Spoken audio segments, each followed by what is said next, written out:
Sup,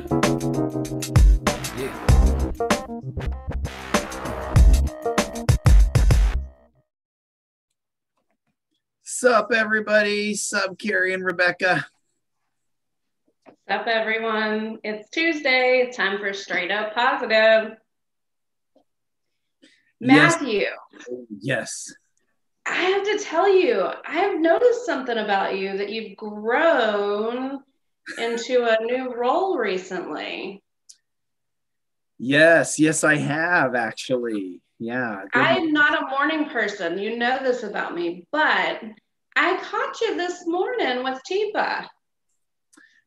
Yeah. I have now kind of moved into the role, and let me tell you, it's a pair of big shoes to fill in this particular role because the person I'm replacing is irreplaceable when it comes to Pack and everything that she's done. But Corey, who's been with Tipa for a long time and done Tipa for 10 in the mornings for quite some time too, is stepping out of that role, and I'm trying to step into that role and help. But yeah, I've joined Tipa in the mornings now. That's so cool. It was so fun to see you bright and early and not know that you were seeing me because it's way too early in the morning. I don't know how you do it. Congrats. But along that vein, I was thinking about those encouragement cards that we've been going over the past couple of weeks. And also a colleague of ours, Debbie, who's going to be on next week to talk about what we talked about last week, which was organization designation. She actually brought it to our attention today. I think it's like tomorrow, National Gardening Day or something like that. Does that sound right? I think Teffy might have been on that email too. Teffy, anything? The cat is giving. Oh, yeah, we got a head nod. Yeah, the tomorrow is National Gardening Day. Is that what it was? I think so. So in the vein of growing, maybe you could give us a grow card today. How's that sound, Carrie? Sound okay? Yeah, sounds great. Yeah, so I pulled one here and okay, so look in the mirror. Wait, so let me pause you for just a second. If anyone hasn't seen those cards, will you tell them what those cards are all about? Yeah. So these are the in the moment cards. Such a wonderful thing to have when in a moment you need something to help you acknowledge or something to help encourage, or maybe even when you're at that point where you're ready to grow. And we've had folks who've told us that when they've looked through these cards, it was like they were made for them. And it hit right then in that moment for them exactly what they needed. So those pieces, those gems, speaking of gems that we highlight, but those gems that really help in the moment when you need them the most. And for that grow piece, the card that I pulled, so looking at the mirror. Got the mirror. And give yourself a smile. Go ahead and try it. Give yourself a smile, and then give yourself a little wink. So that's the grow card that I picked out. And it's that piece of not being afraid to look at yourself in the mirror, smile at yourself, and even give a little wink because you deserve it. Love it. I love it. And I know that you're so good at posting these lead ups for our Straight Up Positive episodes. And we were talking about tonight, and it's really an unusual gem that we have on tonight, but it totally makes sense, and really wonder why more elder law firms aren't doing what this awesome group is doing. So let's bring on Dana Henschel. Dana, welcome to Straight Up Positive. Thank you for having me. Welcome, Dana. So glad you're here. So Dana, can you tell us about yourself and where it is that you work? Sure. I am the outreach coordinator for Takis McGinnis Elder Care Law in Hendersonville, Tennessee. And prior to that, I was a fundraiser for health charities for 10 years, working with Alzheimer's Association, Mental Health America. And then from there, transitioned to an assisted living and memory care, where I worked there for 7 years. And that is kind of how I learned more about the senior industry. And I learned that I really didn't know that much about it, even though I was raised by my great grandparents and grew up around seniors. I was more comfortable with older people than people my own age, in fact. But when I got into that environment, I had no idea what Alzheimer's looked like on a day-to-day kind of real life scenario. Even though I'd raised funds for Alzheimer's Tennessee. And then I also didn't know that Medicare didn't pay for long-term care or how Medicaid worked, or really what the difference was between Medicare and Medicaid. I was just a deer in headlights. And that's when I kind of got a crash course in what families going through all of this have to go through. And we had some residents who were clients of Takacs McGinnis Elder Care Law. So when an opportunity came up to work for them, I just kind of jumped on it. Oh, that's so cool. And I love that you said, Dana, something that we value so much at PAC, and this is a core value of ours, and that is curiosity. And you said that even though you had done this work or this or that, or you should have known, there's so much that you didn't know. And I think that curiosity that we bring, because each individual person is different, each situation is different, is such a core value. And I just wanted to highlight that. So, and I didn't say it because I didn't want to butcher it. It's Takacs McGinnis. Takacs McGinnis, like take us to the ball game. Thank you. I got the McGinnis part. I'm all over that. Okay. So yes, and hopefully some of your clients or your team members are watching tonight. So tell us what makes Takacs McGinnis different from other elder law firms, because this is a life care planning firm, right? And how is that different? Right. Well, your typical elder care firm will plan for death, which is the bare minimum of planning, you know, getting your will and everything together. We plan and help people plan for disability prior to death, and also take on a more holistic approach. So life care planning integrates kind of navigating the healthcare maze. And the way that we do that is we not only have certified elder law attorneys at our firm, we also have elder care coordinators, we have public benefit specialists, and the people that we have kind of a varied past, in that our public benefit specialist, one of them used to work for TennCare, the other used to work for SHIP, which is the state health insurance program. One of our elder care coordinators, she was an ombudsman. And then the other elder care coordinator, she's a licensed clinical social worker and worked for 10 years in a hospital setting prior to coming to the firm. And then one of the partners, Barbara, who we'll meet later, she was a geriatric nurse practitioner in a former life and worked at a skilled nursing facility. So a lot of attorneys aren't going to have the depth of healthcare knowledge that our firm has. And so when people call our firm, they first start by asking for a will, or they need to get a will, or they need to get a power of attorney, because that's all they know to ask for. But there's so many more tools, and there's so many more things ahead of them on their journey that they just don't know where to begin. And Dana, you mentioned something that is really striking a chord with me, because I've shared on previous Straight Up Positives that we're gearing up for conference. Our conference is in November, but we are trying to get some momentum.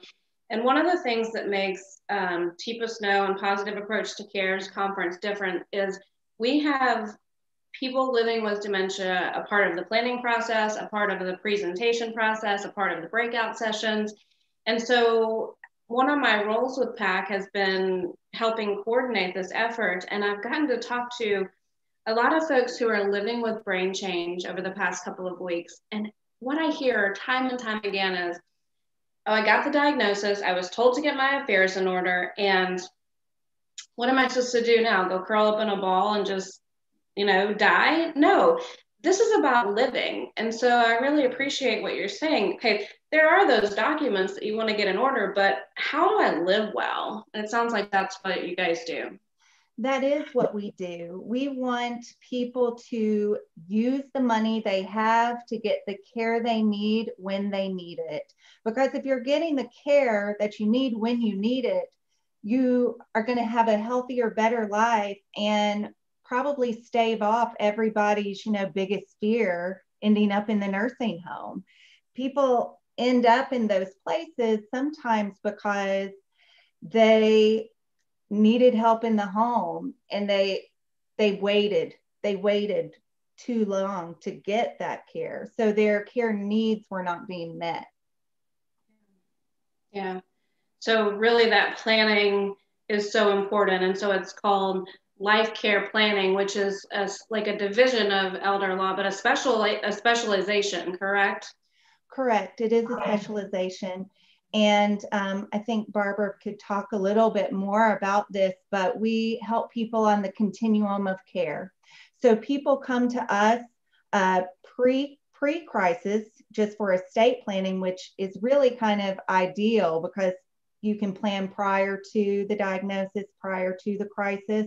Everybody's clear-headed and we can just do so much more for you at that time. But then people will call us when there has been a diagnosis, either of Parkinson's or dementia. They know that they're fine now, but that change is coming. So we can set them up with an elder care coordinator to talk about the care options that they have and the payer sources for each one of those options. And then people will call us when there is a crisis. Maybe someone didn't realize how hard the Alzheimer's journey would be caring for someone at home. And they've kind of waited for that crisis point where either there was a fall or, heaven forbid, somebody wandered outside, or maybe the caregiver who was caring for someone with dementia had a stroke or a heart attack. And the plan was for dad to be mom's caregiver, and dad had a stroke. And now what do we do?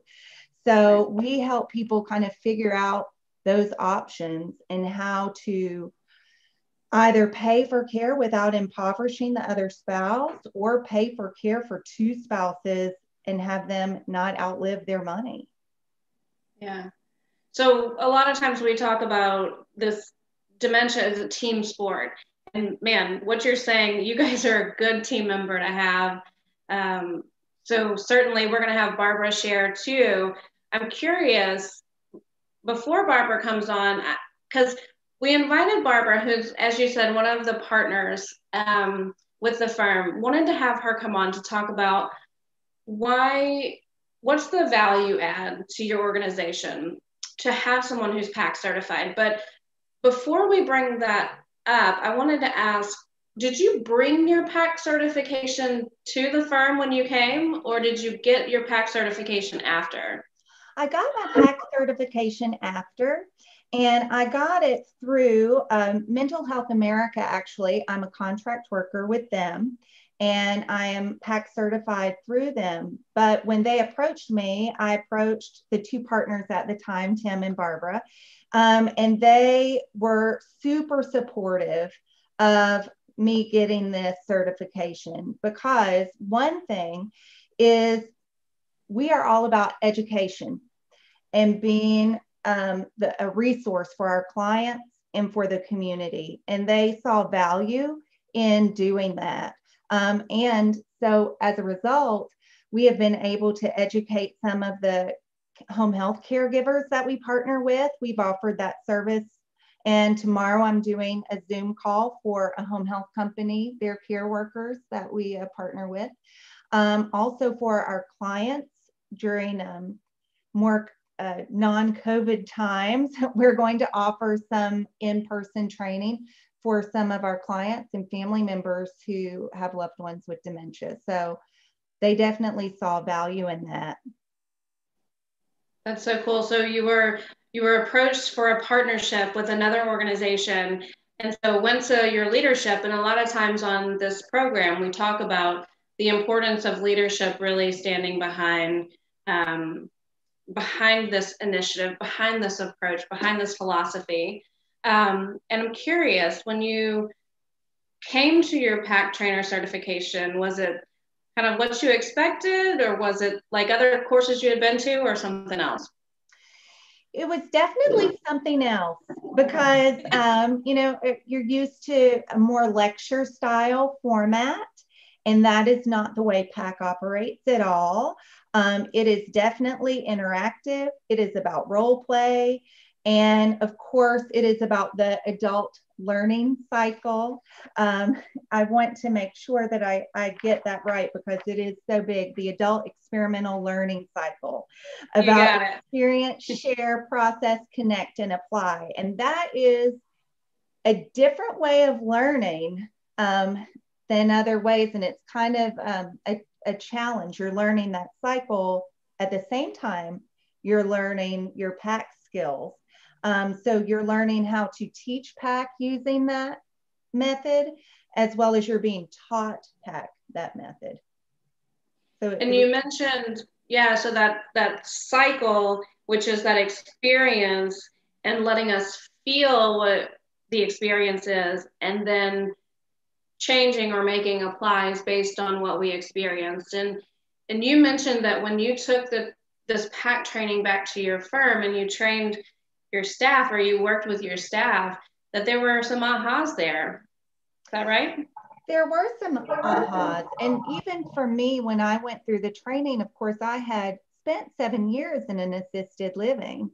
So I had witnessed some of the faux pas, I guess, of caregivers who work in an assisted living, just because as caregivers, we are all about getting things done.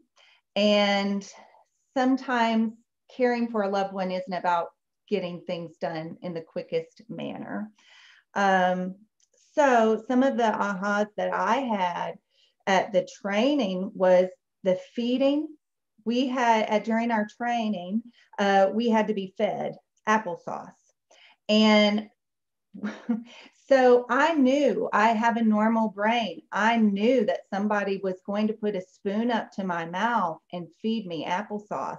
And even with that knowledge, it was very awkward to feel that foreign object, that spoon, and very uncomfortable. So I can only imagine what it would feel like for someone who has dementia.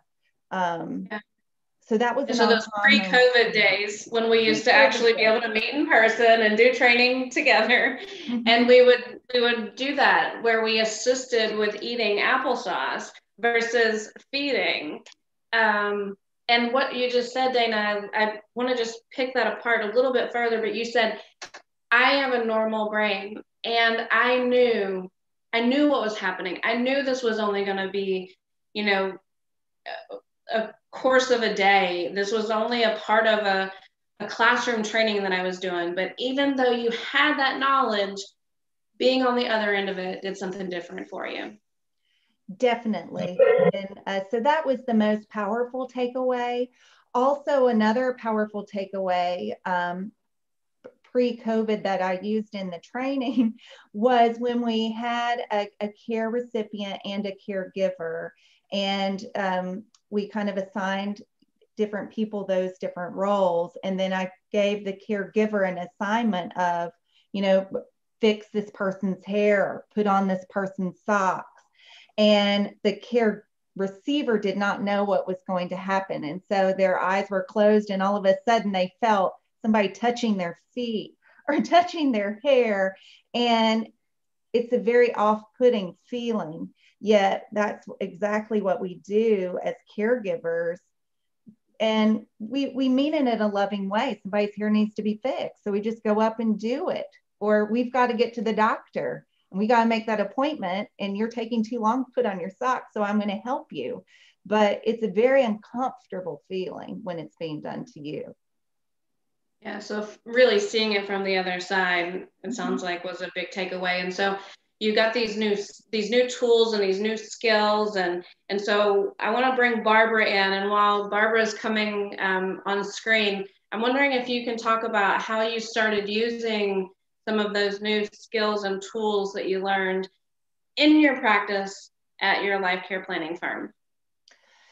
So one of the ways is we do have, of course, several families who are going through this. And so they call our elder care coordinators, their kind of sounding board, and talk about things that are happening with mom or dad. And we figure out ways to troubleshoot that. So one client, her parent was wanting to drive. And of course she couldn't drive, but she kept seeing the car in the driveway. So that was a fear, is that she was going to leave the house and try to get in the car. So some of the things that we talked about was, why don't you put the car in the garage or take it out of sight so she is not seeing it in the driveway? If she's not seeing it, then she's not going to be thinking about it. And then we also talked about redirecting and some ways to redirect. So those are some of the skills that how we apply that in our everyday life here. And it's not just those client calls. You also have like a blog, and you're very active on social media, and you're out there, right? You guys are out there moving and grooving. We are. We have on our website, we have 10 lessons from Teepa Snow videos. We have lots of educational videos.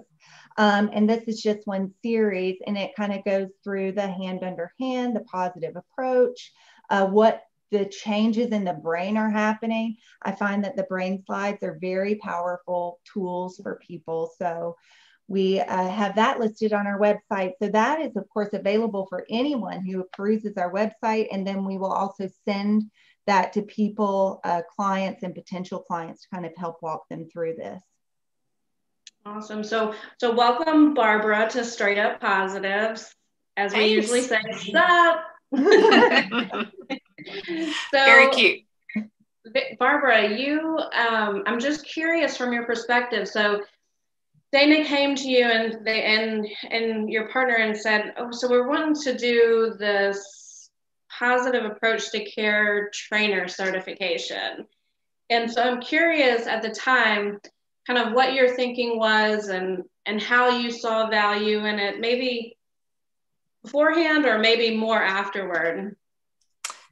Well, it's kind of interesting in that we didn't hesitate. And at the moment, we weren't even really thinking, how do we capitalize on this particular training? It was something Dana wanted to do. And we're all about empowering our staff and furthering their professional and personal development. So it was just about supporting Dana in the beginning. And then as we learned what this really was and what a beautiful approach to helping caregivers and families learn to interact with people dealing with dementia, I think it's another great fit. Our firm is very committed to the holistic approach to helping people navigate this care continuum. We believe that families and caregivers and clients have three main sets of concerns and worries, and legal is often the least of their worries, but legal, financial, and personal care worries. So this training helps fit with our care coordinators in helping to manage the personal care concerns that exist. And it is just a true bonus for us to be able to offer this for families and for our community partners. Again, commitment to elder care, caregiver support, and being a good partner with our local geriatric care community. And all of that is what helps set apart a life care planning law firm from traditional elder law firms. Thank you for sharing that. That partnership piece is really something I wanted to dive more deeply into, because you all have had the opportunity to partner with your local law enforcement, right? Could you tell us more about that? Sure. So we have partnered with Nashville Police through, and this is also through Mental Health America, and to do training, which we have been wanting to get in to speak with officers and our first responders for a while, and this offers a tool to do that. And I was excited to specifically speak with this group because when I was at the assisted living, I had a lady come and she wanted to place her husband in our community, but the timing just wasn't right for her. And she had there was a crisis happened, and she called. And of course, I cannot help during the actual crisis while it's happening. He was having some, he was agitated because of something that had just occurred that day, and she didn't know how to de-escalate that. So she called the police, and then the police came, and things just got worse and worse and worse. And the police did not have the tools to know that this is an Alzheimer's, a person suffering from Alzheimer's. They just did their normal, this is a domestic abuse situation. And so he went to jail. And so he spent the night in jail, and which is the worst place for someone with dementia. So if I can help train first responders on what to look for so that they can have the tools needed to de-escalate a situation, to first notice something is off here about this person. This isn't our normal domestic violence call. Something is askew. And then give them the tools to de-escalate and get the person to the proper place instead of to jail. Then that's it. That's a good thing. Yes, those are the horror stories that we don't want to hear. And so thank you for making a difference. And we're going to have our colleague Taffy on in a few minutes to talk about some enhanced trainer work that TIPA is going to be offering through Positive Approach to Care coming up soon. So Taffy will talk about that. I don't want to leave out any of the great things, because I know when we talked before the show, you were listing off some of these things and that you guys are involved in, and what makes life care planning different. And one of the things that I always ask on this show is, what do you notice that's different in your practice or your firm's practice prior to PAC certification and post PAC certification? So anything come to mind there? Well, I would say that for our community partners, our assisted living, our home health, our hospice, people that we partner with, we're able to offer training for free to their staff. So that is an added benefit to them. It also is an added benefit for us to know that our clients are getting the best care possible from these community partners. Yeah. So that's a benefit. It is also an additional benefit that we get to share with our clients, giving our client families this training free of charge, of course, in addition to the other trainings that we do. We do monthly learning cafes here for our families in the community. Yeah, so Barbara, I'm curious from your perspective too, from kind of, so you were you're a nurse practitioner in another life, and now a partner in a firm. Wow, you're amazing. What do you see the value add? And you've talked to somewhat as far as the partnership piece, and knowing that you're helping spread good practice. What is the biggest value add that you see with this skill? Well, it is certainly a unique service that we can provide, or a unique training that we can provide, in the sense that she's a gem. She's one of the very few in our local communities that has this training and certification. So we keep her tucked inside too often, I guess. That it'd be nice for her to be able to be out and about even more. And hopefully this year, as COVID recedes from our memories, our collective memories, right? Hopefully that she'll be out and about in the communities even more so. Yeah. Yes, amen to that, Barbara. And thank you for, it sounds like you and the leadership at your firm are just so supportive, and you are right, and you are speaking our language. She is a gem. Thank you for using that word. She is a gem. And I think you had a picture that you wanted to share. Matthew, do you have that picture that Dana sent us ahead of time? And maybe Dana, you can give us a little bit of, tell us about this. So this is at the Metro Police Department, and we are demonstrating positive approach as well as hand under hand, and how police officers can use that. I'm demonstrating it with Carol. She is an employee with Mental Health America, and you can see we're all masked up. I'm double masked. We're all being COVID safe and friendly. We were able to interact with some of the police officers if they felt comfortable doing that. But that's what this picture is about. Thank you for sharing that, because so many times we're hearing, and it is valid that COVID has certainly changed the way we train, but you have really gone around and made training still happen. And that picture is evidence of that. So thank you for doing that. Very nice. So I'm curious, as we kind of wrap up, any advice that you guys would give for folks out there who are looking for ways to protect their loved ones legally, planning, finance, anything, any advice that you have? I'm sure you have a lot of it. Dana, are you starting, or do you want me to jump in? You take the lead. Okay. Well, one thing I would say is for people to start planning as soon as possible.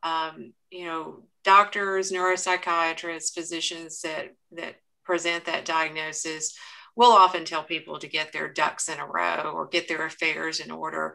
I'm not sure people always know what that means. They often think about a last will and testament, and that's what they need to do. And that is certainly important. However, it's not like there are needs for plans related to the care of the person that will be facing some impairment or disability. So planning for that future frailty and impairment is as important or more important. And those are powers of attorney documents. So we do find that occasionally people are reluctant to put a power of attorney in place for both general purposes or healthcare directives, but they are essential. And I would recommend that they are put in place early.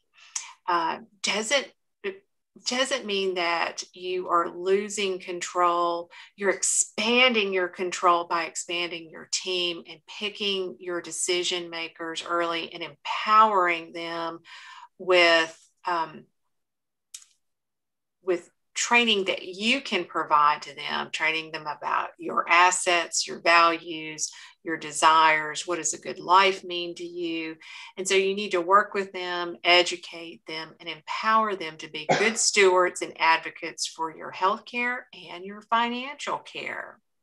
But when we're talking about asset protection, that's a time that it really warrants the advice of an expert. And for an expert in this area, there's a couple of resources that you can use, like the National Association of Elder Law Attorneys website, looking for CELAs or certified elder law attorneys.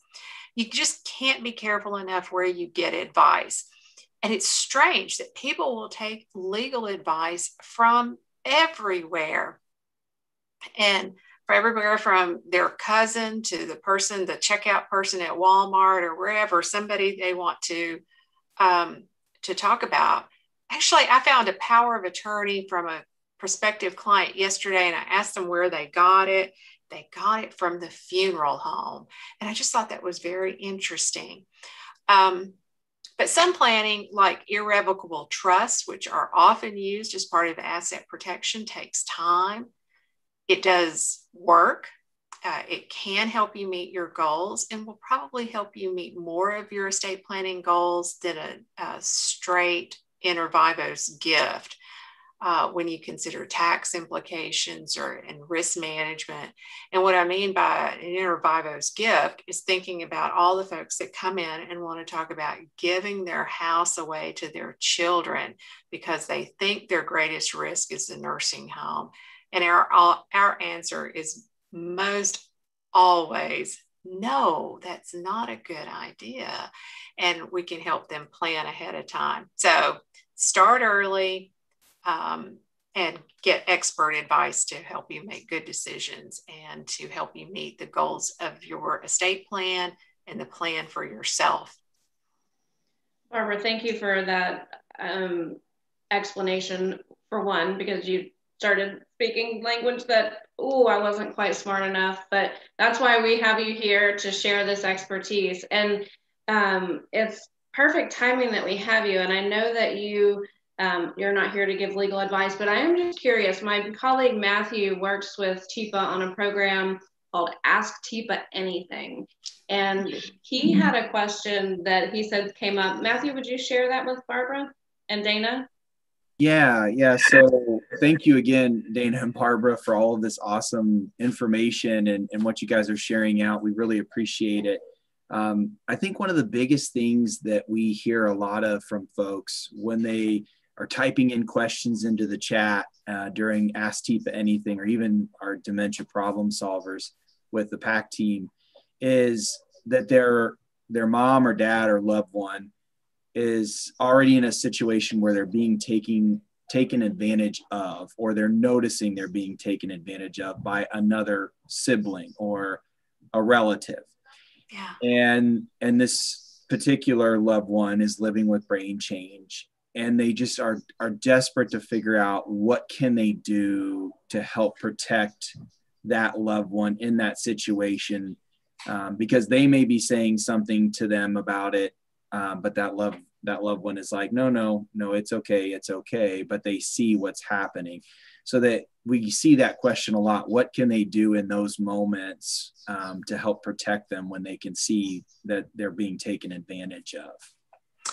I guess what you mean by taken advantage of is basically financial exploitation is really what we're talking about. Yeah. We do see that. Sometimes we come in on the backside where it's already happened and we're trying to clean up some problems. It can lead to criminal investigation, depending on to what extent this has occurred. You can use an irrevocable trust to help secure assets, because then it's the trustee of the trust that's actually managing the funds. And we're not talking about the person with brain change being the trustee, and we're not talking about the child with the proclivity for exploitation, right? So we're talking about one of the good kids is going to be the trustee here. And we're buttoning up the assets for our vulnerable loved one and keeping that away from. It can be very difficult because you may have a habit of, or a lifelong habit of supporting a child, and now mom or dad or grandparent or whomever no longer can afford to support that other child in the manner that they have grown accustomed to being supportive, and we're having to cut them off. Very delicate situation. Ultimately, you may find yourself in a conservatorship because a trust can be protective. However, I am totally not an advocate of conservatorships. I believe in trying to stay out of court as much as possible, but a conservatorship will bring court supervision of assets, and a court will look very dimly upon the assets of a vulnerable older adult being used to support a child just because they're used to being supported, right? And defining what is our extent of supervision. So you might find yourself in court. I think Barbara, thank you for that explanation. And I think also what it really just drills home is that importance of planning and protecting yourself. Yes. And so that time spent up front making those plans can save some heartache and some problems down the road. Absolutely. Is it ever too soon to reach out? Have you ever in your practice had someone say, I probably should have waited a little longer to reach out to you? Or is it usually the other way around? It's usually the other way around. People will often say, oh, I wish I'd been in here 3 years ago, 5 years ago. And you can't go back in time. So you can only deal with the options that are still available to you in the future. And people like Dana are so important, going out in the community and spreading the word that says it's never too early to plan.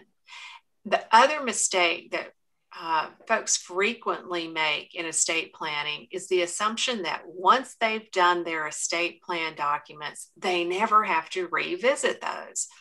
And that's just not true. That'd be much like saying, oh, I've gone to my doctor and I've got a plan of care, so I never need to go back and see if anything's changed. Well, things change in our life. People change, laws change, our stuff changes, our goals may change. So all of that, or any of those things, justifies a revisit to your estate planning attorney or your elder care law attorney to freshen those up. We actually call that our continuing legal care plan because things happen. Yeah, such a great point. It's not a one and done kind of thing. Yeah, Dana, what were you going to add? I just want to drive home that we do have some people who will call and I will ask if a durable power of attorney is in place. And they say, oh no, she can still make her decision. So we don't need a durable power of attorney. Everyone needs a durable power of attorney if you're over the age of 18, because you never know when you're going to get hit by the proverbial bus. And people are afraid to give someone authority to be their attorney, in fact. But that is the only way that you're going to have control, because if you don't control it and make that decision yourself, a court will do so for you. And so pre-planning is the only way to do that.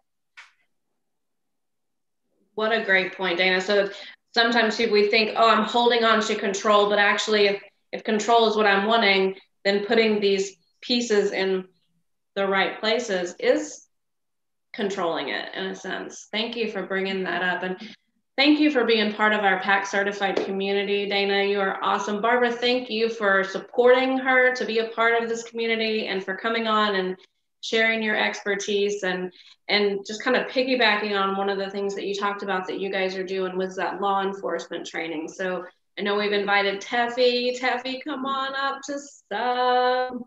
Welcome to SUP, Teff. Hey, y'all. Teffy. SUP, Teffy. Oh, Teffy. And it's the signature SUP y'all or y'all. We know it's Teffy when we hear the y'all. That's right. I usually get that in there somehow, and associated maybe with a howdy. That's right. Yeah, y'all and howdy. Well, welcome to SUP, Teffy. So great to have you on. And I know we've had you on before, and it's been a while. So I'm curious, before we get into what we want to talk about, could you tell us about Teffy and about what Teffy does with PAC? Because we all want to know and would love to get more Teffy. Oh my. More Teffy, really? You want me to talk about me? Ooh. Okay. So I have been working with PAC for a while, full-time, and I think my official title is Certification Programs Director, which is a mouthful for I just do a lot of stuff. So I do a lot of the logistics planning for our certification programs. I'm working right now pretty heavily in continuing education for those certified programs and for other things that we offer as well. Yeah, and what a huge piece that is, because the paperwork that goes into getting continuing education approval, yeah, I don't envy you. I've done that before. I've gone that road, and yes, so totally. You've done that before. Oh, hey, shoot. So we could. Oh no, what did I just do? Yes, no. Some help. Wait, I take it back. I have no idea what that means. What is continuing education? What? But very, very integral, very vital, because it's what helps to give those credits to all of our folks who go to our certifications, who go to our webinars and are looking to continue their licensure in a state or at a national level, depending on what they're doing. And those credits help them to continue to do that. And so it is a much needed and such a wonderful thing. And we thank you, Teffy, so much for taking on that piece and doing that. So coming back to this piece that we were talking about with Dana and Barbara, the part where they've gone and they've done some education with law enforcement, there's something that PAC has put together and done to help trainers when it comes to doing something like that. So could you share with us what that part is? Yeah, so for the first time that I know of, we have put together an enhanced trainer course. And the first one we're offering is in June, and it's for first responders. We're calling it our First Responders Kit. And it's basically for certified trainers to add to their toolkit. So for certified trainers, we have workshop A, we have workshop B, and we have workshop C, which covers normal aging, not normal aging, the GEMS, and lots of other things. This workshop is going to add some training opportunities for first responders. So gosh, while Dana and Barbara were talking, man, was I excited to go, ooh, you're doing this. Oh, this is awesome. We can help support you in training first responders. Yeah, and that is so cool. Such a thing that, you know, when we put that post out about straight up positive and what we were covering and about all of the different things that you can do with certifications with PAC.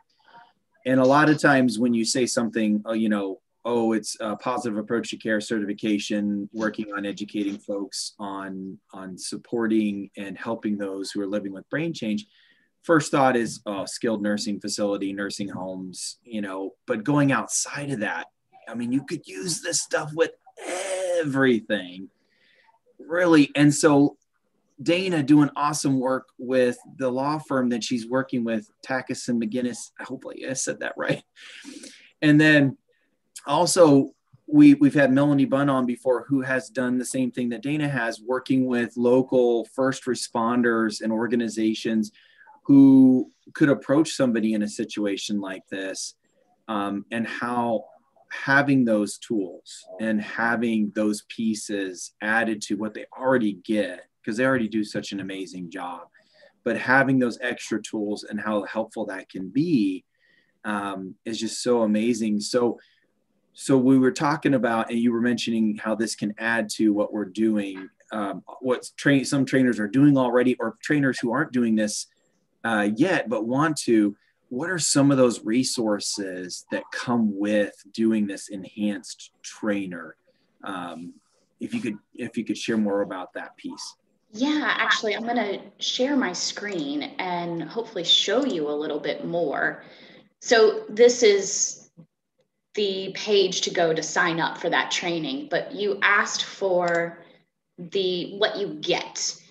And what you get with it is the course material for our first responders kit. So you get part 1 and part 2, which is Teepa talking about and doing some interaction live with first responders and how to help folks see what's going on from somebody living with dementia and their perspective.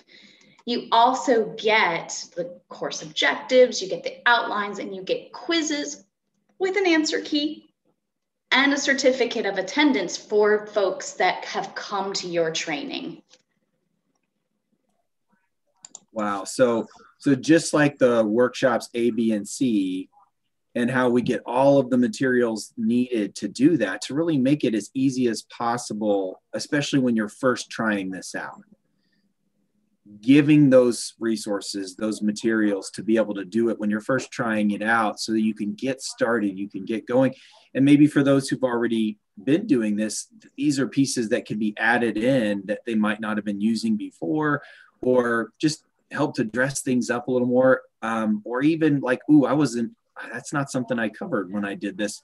It's definitely something I want to add in. It's a supplement part as well that could help with that. So that's so cool that it's all set up for you. It literally is like those workshops A, B, and C. Once you got it and you have that understanding of the AELC, you're able to use those materials and go right into doing the training. So that exactly. is so cool. And I'm glad that you brought up the scripts that come with workshop A, B, and C and the AELC. And amazing that Dana was talking about her experience with PAC training, because of course, in PAC fashion, the videos, the enhanced trainer course, I think it's going to be a little bit more than lecture. I'm guessing, I'm throwing it out there that it's probably going to follow the adult experiential learning cycle.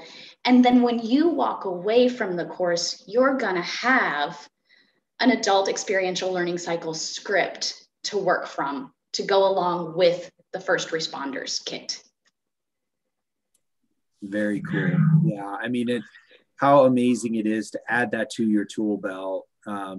Because a lot of times as trainers, you go out and you're doing these trainings and you're looking for new things to do. You're looking for ways to do something different if you can. And so this is something PAC has created and is offering for you to have that chance to add something new to what you can offer your community or do in your business or whatever you're doing. So such an amazing resource and supplement to what you already have. And so I'm curious, speaking of supplemental, are there other things too, by chance, that folks who are looking to do more, expand more like this could look into and add to their tool belt when it comes to putting on something like this, or maybe even doing a little more? Yeah, so the first enhanced trainer that we're doing is in June. It starts on June 8th, and then we take a week off and you pick up the course again on June 22nd. And then we're doing another enhanced trainer in August. And I'd have to check on those dates for you. I don't have them in front of me. And then later on, after August, we're doing an enhanced coach as well. And so June 8th is the enhanced trainer with first responders. Then August will be another enhanced trainer with a completely different video and content. And then enhanced coach later on after that. Wow, so much more coming out. And I'm guessing that's probably not the end of it. I'm pretty darn sure it's going to keep expanding from there, and there's going to be more pieces. And there's so many other places too that our certified folks can go, or even people who aren't certified can go and can get more information or more pieces that they can continue to use. And so being able to go onto the website, take a look, and find those resources on the shop, which unfortunately our website is down right now. And so I wish I could show you that, but I can't show you that right now. But when it comes back up, please go look. And that kind of brings me to that next part, which is, so if we wanted to sign up for this, we wanted to get in and read more information and sign up for this, where would we go for that part of it? Yeah, that is a great question. And as luck would have it, since our website is down, I pulled up the webpage early this morning. And I am not a plan ahead person, so I don't know how I had the foresight to do this, but the place you want to go is to teepasnow.com/events/enhanced trainer first responders. And if that's too much to remember, I'm hoping that maybe Carrie can put it in the chat or in the comments. But if you go to our PAC events or our certifications and then go to trainer, you will see this enhanced trainer course. In order to sign up, you just click on that little tiny little plus to add your ticket. So cool. Yeah, that plan ahead piece is kind of hard for you and I. I'm so curious, like, why we're just such an in the moment kind of folks, and makes me so thankful that I have someone as amazing as Rebecca, who, you know, helps me to see that benefit of the plans ahead, even though it can be a little uncomfortable at times, but she really helps me. She's helped me grow so much as someone in the PAC family, that's for sure. And speaking of growing and looking at how, you know, we might want to ask more questions, how we can grow in this part, or grow our knowledge more of like other things, who could we turn to if we had questions about like this particular enhanced trainer course or other things in PAC that we might want to know more about? Yeah, great question. For the enhanced trainer course, absolutely reach out to me, and Carrie can put my email address in there so that you're free to reach, or reach out through the TIPA Snow website, through the live chat, through our phone number. If the website is a little bit too cumbersome, or email's just not the way to go. Cool, that is awesome. Thank you, Teffy, so much for sharing this great information with us, and for having that plan ahead moment of having that to show us. So cool, Teffy. I know we wouldn't have had that, unfortunately, because of the darn website being down, but you had it and it worked out perfectly. It was like a sign, right? It was a moment of Rebecca on my shoulder, just saying, you know, you might want to pull that up. You know, and our friends did put something in the chat about, hopefully you guys who are saying that you're not really planners, did you hear what our guest tonight talked about? Did hear, and yes, they're absolutely right. So I'm curious if they're licensed in Texas. Ooh, I bet they can hook you up with someone in your area. But I think the point is, planning in some ways really, really is helpful. So thank you, Dana and Barbara, for being on here. And Teffy, thanks for, hey, planning ahead for something. That was awesome. You know why? It's because you're not a morning person. I mean, you're not a night person. So you were doing this work. Yeah, I bet. Yeah. Thank you, everyone, for being here and sharing your shine. We'll see you next week for another Straight Up Positive.